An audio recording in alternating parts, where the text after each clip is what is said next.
नमस्कार and a very warm welcome to the voice of common man news Hindi and English. हमारे channel के chief editor Sameer Qureshi के साथ आइए रुक करें इस वक्त की खास खबर की ओर। शकील भाई, सबसे पहला मेरा ये सवाल है आपसे कि कल तक के आप आमीन पटेल के अगेंस्ट में वीडियो चलाते थे और आज अचानक से आप उनके फेवर में कैसे आ गए? नहीं, अचानक से नहीं है समीर भाई। हमने लगभग 3 महीना पहले से जब इंडिया अलायंस बनी, महाविकास अघाड़ी का गठबंधन हुआ, लोकसभा का इलेक्शन था और जब हमारे मुल्क के संविधान पे खतरा मंडराने लगा कि भाई अब तो मुल्क का संविधान खतरे में है, जिसकी रचना बाबा साहेब अंबेडकर और उस वक्त के बहुत सारे पढ़े लिखे लोगों ने की थी, मिलकर के की थी, जिसमें हर समाज के लोगों को बराबर हिस्सा दिया गया था। आज आपने देखा माहौल इस मुल्क के अंदर पिछले 10 साल में कितना खतरनाक हो गया है। आपके सिर्फ शक करने पे आपकी थैली में क्या जा रहा है, आप क्या पकाएंगे, आपका चेहरा, आपका हुलिया, इससे आपको पहचाने जाने लगा। और कहीं ना कहीं सरकारें जो थी, जिस जिस इलाके में हुआ, जैसे एमपी में हुआ, राजस्थान में हुआ और भी बहुत सारे इलाके में हुआ, वो सीधे सीधे एकदम नाकाम हो गए। और हमको ये खतरा मंडराने लगा कि कहीं ये चीज जो है हमारे महाराष्ट्र में ना आ जाए। हमारा महाराष्ट्र हमेशा से अमन का गहवारा रहा, हिंदू मुस्लिम मिलकर के रहते थे यहाँ पे, उस पर खतरा मंडराने लगा। तो हम किसको देखेंगे? हमें सबसे पहले आने वाले तूफान की हिफाजत करनी है कि कैसे हम अपने हिंदू भाइयों को, मुसलमान भाइयों को, जो हमारी मोहब्बत भाईचारा बना हुआ है, वो बिगड़ने से बचाए। इसलिए हमने महाविकास अघाड़ी का साथ दिया, इंडिया अलायंस का साथ दिया, कांग्रेस के साथ में मिलकर के हमने ये काम किया। शकील भाई, कल आमीन पटेल साहब जो है 15 साल से लगातार इलेक्शन जीतते हुए आ रहे, अगर वो अच्छा काम नहीं कर रहे तो क्यों आखिर वो बार बार इलेक्शन जीतते हुए आ रहे? बहुत अच्छी बात है आपकी समीर भाई। अच्छा काम और बुरा काम, ये दो काम होते हैं। कुछ लोगों की नजर में कुछ काम होते हैं अच्छे हैं, मेरी नजर में कुछ कामों की और जरूरत है कि ये हमारे इलाके में और डेवलपमेंट होना चाहिए। जैसे हम लोग चाहते हैं बिल्कुल। जैसे हम चाहते हैं हमारे इलाके में गार्डन आ जाए अच्छे से, हमारे बच्चों के खेलने के लिए स्पोर्ट्स का ग्राउंड मिले। हम लोग अपने यहाँ पे एजुकेशन सिस्टम चाहते हैं। तो आमदार का काम यह है कि वो उस पर ध्यान दे। ईमान फरोश लोग, देखिए, आपका इख्तिलाफ अमीन पटेल से हो, आप लड़िए, मैं उसको खुश आमदीद बोलूंगा। किसी का भी इख्तिलाफ हो सकता है, हर किसी को लड़ने का हक है। लेकिन आप सिर्फ इसलिए खड़े हैं कि आप मुसलमानों का वोट लें और आपका वोट जो है किसी दूसरी पार्टी को फायदा करे। मैं तो मुसलमानों को साफ कहता हूं, अरे भाई आप मत दो ना वोट कटुओं को। मैं बेवकूफ का जुमला कह रहा हूं, पढ़े लिखे बेवकूफ भी होते हैं, मैं दूसरा जुमला नहीं कहता हूं। क्योंकि हमारे उम्र में एक साहब बहुत बड़े हैं जिनकी मैं बहुत रिस्पेक्ट करता हूं, और एक तो हमारे बड़े भाई के दोस्त हैं, उन्होंने उस पर बहुत सख्त एतराज किया। मुझे अफसोस होता है उनके सवाल के तरीके पे। मैं उनका सवाल बताता हूं। उन्होंने कहा कि महाराष्ट्र की राजनीति में एक यूपी का मौलाना, एक मौलाना सलमान अजहरी साहब के बारे में उन्होंने कहा, और एक उन्होंने मुफ्ती अनस के बारे में कहा। देखिए, मौलाना सज्जाद नुमानी की जहां तक की बात है, वो प्योर सियासत के अंदर उतरे हुए आदमी हैं।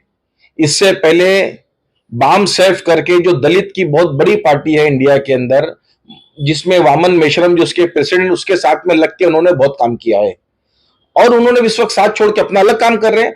हर किसी का अपना इंडिविजुअल, हर किसी की अपनी राय हो सकती है। कोई मौलाना सज्जाद नुमानी के बोलने पे कोई जाके वोट अपना बदली नहीं कर देगा। उन्होंने अपील की महाविकास अघाड़ी के लिए, कौन सा गलत कहा? 269 कैंडिडेट्स पे उन्होंने अपील की महाविकास अघाड़ी के लिए। कुछ जगहों पे उन्होंने समाजवादी के लिए कहा, कहीं पे एमआईएम के लिए कहा। लोगों के पेट में दर्द हो रहा है तो होने दीजिए। मौलाना सलमान अजहरी के बारे में, मुफ्ती सलमान अजहरी के बारे में गलत खबर उड़ाई जा रही है कि उन्होंने एमआईएम को सपोर्ट किया। उन्होंने किसी को सपोर्ट नहीं किया, सरासर गलत बात है। आप एक वीडियो उनका दिखा दीजिए जिसमें वो कह रहे हो कि वो सपोर्ट करते हैं फल आदमी को। सपोर्ट का जुमला अलग होता है, कोई आदमी काट छाट करके कुछ भी दिखा दे, उसका क्या करोगे? सर, मेरा एक आखिरी सवाल है। जिस तरह से अभी आपने उसका पूरा खुलासा किया अमीन पटेल को लेकर, वहीं तो जो इनके अपोजिशन में है साइना एनसी है, काफी बड़ी तादाद में जो है कि उनकी रैलियां में 3-4 हजार आवाम थी। तो क्या लगता है कि इस बार जो है कि अमीन पटेल के लिए चौथी बार का जो सपना है वो कहीं अधूरा न रह जाए? नहीं, ये अमीन पटेल का सपना नहीं है चौथी बार का, ये मुंबा देवी वासियों का सपना है कि अब की बार अमीन पटेल चौथी बार। और जहां शाना एनसी जी की 4000, मैं कहता हूं 10,000 का मजमा होगा, मैं थोड़ा बढ़ा देता हूं आपको, तो 10,000 वोट से इलेक्शन नहीं जीता जाता। मान लीजिए उनके रिश्तेदार होंगे, दो दो आदमी और पकड़ लीजिए, 20-30 हजार से ज्यादा वोट नहीं मिलना। आप ये लिख लीजिए। खुलेआम कहना चालू कर दिया गया था कि अब की बार 400 पार और संविधान को खतरा आ गया।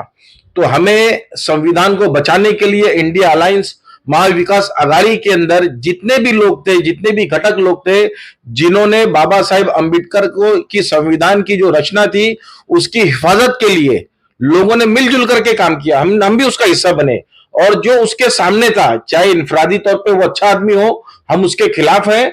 और हमारे साथ में देखिए क्या होता है, हर पार्टी का अपना मैनिफेस्टो होता है। पार्टी अपने मैनिफेस्टो से चलती है, ना कि किसी इंडिविजुअल आदमी से चलती है।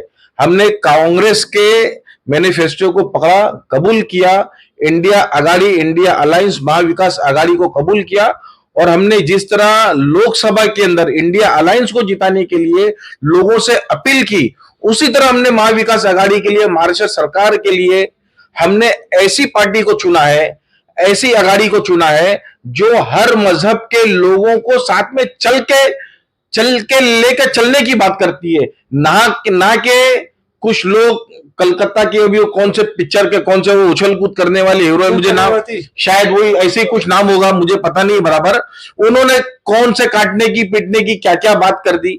मतलब अफसोस होता है इनकी कम अकली के ऊपर, इनकी उम्र के ऊपर, की उम्र के साथ साथ में अपनी सोच और हर चीज में इनके बीमारी आ गई है। जैसे अभी आपने काटने पीटने की बात कही, तो जैसे कि अभी जो समाज के लिए कौन सा नारा बेहतर है कि सबका साथ सबका विकास, या कटेंगे तो बटेंगे?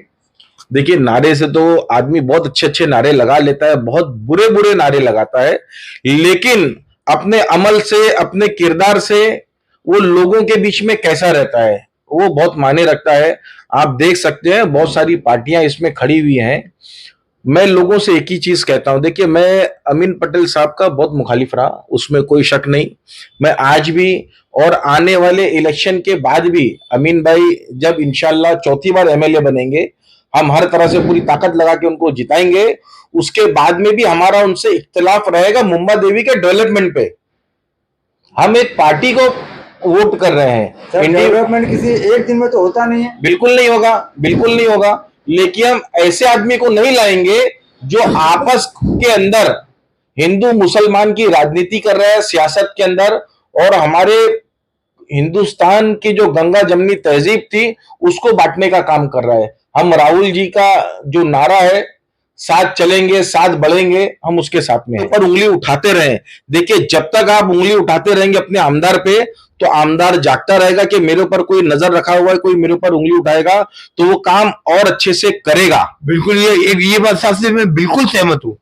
तो हमारा सिर्फ मकसद यही कहने का है कि हमारा जो मुंबा देवी का जो इलाका है वो पूरे, जिस तरह अमीन पटेल साहब को असेंबली के अंदर अक्सर जो है एक फाउंडेशन जो है, प्रजा फाउंडेशन जो है, एक नंबर का एमएलए करती है, हमने उसके ऊपर भी एतराज किया। हम चाहते हैं कि हमारे अमीन पटेल साहब हकीकत में हमारे इलाके की शक्ल बदले, डेवलपमेंट के हिसाब से, एजुकेशन के हिसाब से, मेडिकल लाइन के हिसाब से, और हम इसके ऊपर बाकायदा दबाव बना के रखे रहेंगे। हम अपना सवाल उनके पास में लेके जाते रहेंगे जनता की आवाज बन करके कि साहब आपको ये इलाका सही करना है, हमारी ये जरूरत है, इसको दूर करना है। ठीक है, थैंक यू बोला शकील भाई। इसी के साथ अपना न्यूज समाप्त करता हूँ। जय हिंद, जय Maharashtra, the voice of common news, Sameer Qureshi. Thank you. जय हिंद, जय महाराष्ट्र, समीर कुरैशी, धन्यवाद।